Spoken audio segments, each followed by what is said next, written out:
Magandang umaga mga kalolo. Mag-ano tayo, magse-self toast tayo. So karga muna natin yung ating ano. Dito tayo sa ating lumang loop. Ayan o. So mag-ano tayo, magkakarga muna tayo.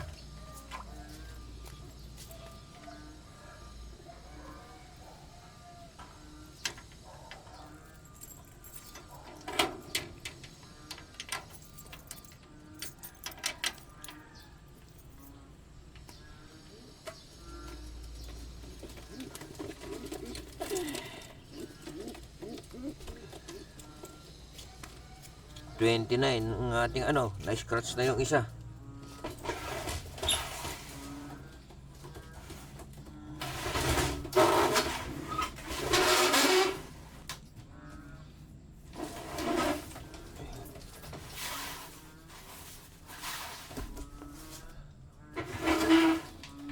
Yung isa kasi, yung pinakita ko kagabi, wala, bagsak na bagsak yung katawan niya.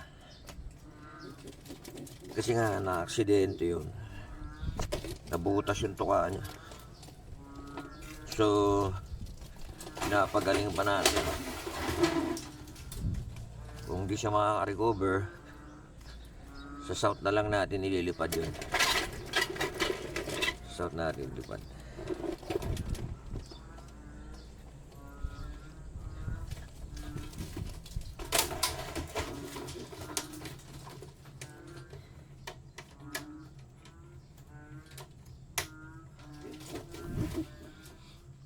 Yun. Ayan na sila. Ayan, ready na sila. So ito sila. Hanapan natin kung saan medyo saan sila pwedeng itos. Yan lang siguro sa malapit. Kasi ano lang, pag lang naman to eh. Kasi hindi ko sila sinama sa ano, sa loading kagabi. Kasi Bukawi lang din naman ang toss. So sa balagtasan natin sila isasama sa second toss ng club. Post ko muna tapos pupunta tayo sa ano, sa release area. So andito na tayo sa ating release site. Nandito tayo sa Santa Maria Bypass. Ayan. Yan yung ilog ng Santa Maria River. Diyan sa baba.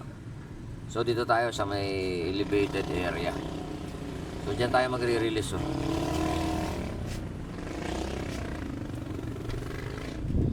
Kunin muna natin yung mga kalapate. Pwesto natin.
Tatlo lang. So, yan. Alas 9:11 na pala. So malapit lang naman ito sa amin, mga ano lang naman to eh. Siguro mga ano lang to, 4 to 5 kilometers yung layo namin. So pagpaging ko lang sila, tinanghali tayo ng gising eh. So dumating tayo rito last 9 Gs na. So i-release natin to mga 9:15.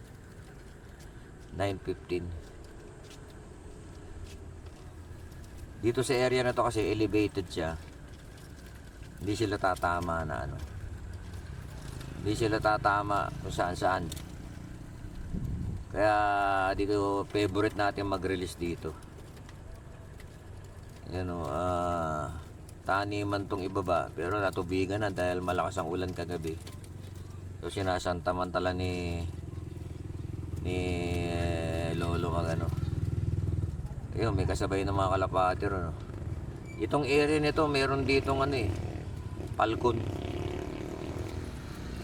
Diyan namamahay sa malalaking puno dyan. Pero hindi naman nangahabol eh. Kasi ilang beses ko na yan na-tiyempuan dito, hindi naman nangahabol. So malikot pa yung mga ibon natin eh. Hindi pa sila relax, kaya mamaya-maya ako sila itos. Balikan ko kayo mamaya para hindi tayo masyadong ano, baka maubos battery natin eh. Kaya nga na yung mga ibon natin, almost 10 minutes na. So lagay ko pwede na sigurong ibitaw tong mga to. Sige, bitaw na natin.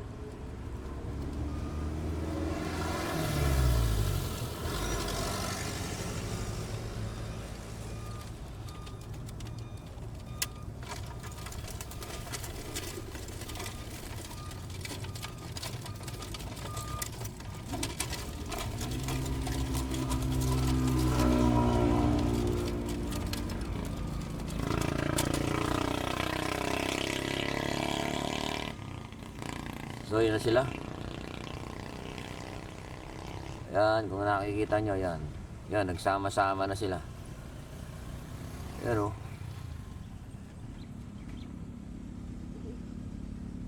yan o, sama-sama na sila.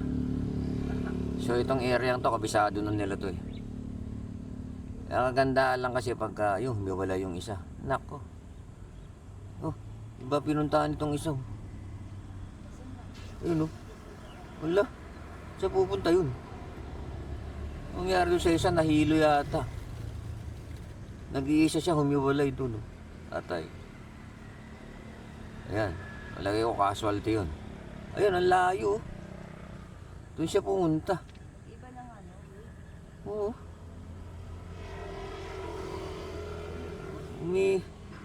Doon siya sa ibang, ano, yung meron pang isang nakahiwalay na isa. Yun o. Malalaman mo yan. Nakapagpahinga naman na eh. Hiwa-hiwalay sila. Ano nangyari sa inyo? Hiwa-hiwalay sila. Yan sila oh. Oh. Yung iba, nagbe-break away yung iba. Yung bumalik na sila ng Bukawi. Parang may humiwalay dito eh. May humiwalay. So, yan mga kalolo, dyan matatapos ang self-toast natin ngayong umaga. So yan o, siyempre ang lagi kong backup si Commander. Maraming salamat sa panonood. Na tayo sa bahay. Ayan, yung mga kalapati natin, nauna pa sa atin. Kaso dito tumambay sa bubong namin yung iba. Ayan, dyan tumambay sa bubong namin yung iba.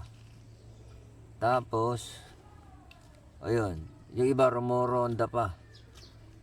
Ayan na sila. So, oras na ng kain nila, papakainin na natin sila. So, yung iba, nakita ko rumoronda pa eh. Tignan natin, sana makatsyempohan natin. Papakain na tayo rito. Wala tayong camera. Wala tayong cameraman. So, sariling sikap. Yung iba, ayun yung rumoronda iba, oh. O, sigurado. Yan sila, oh. Yan, oh. Yan. Yan.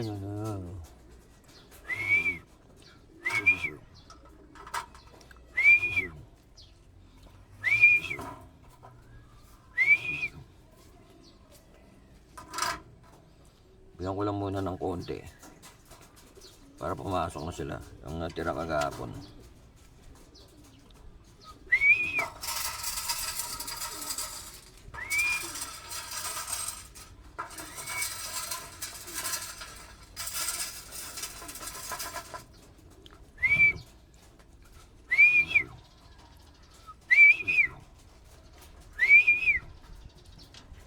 Ay, hindi pa pala nakabukas yung trapdoor. Buti lang, pinuntahan natin.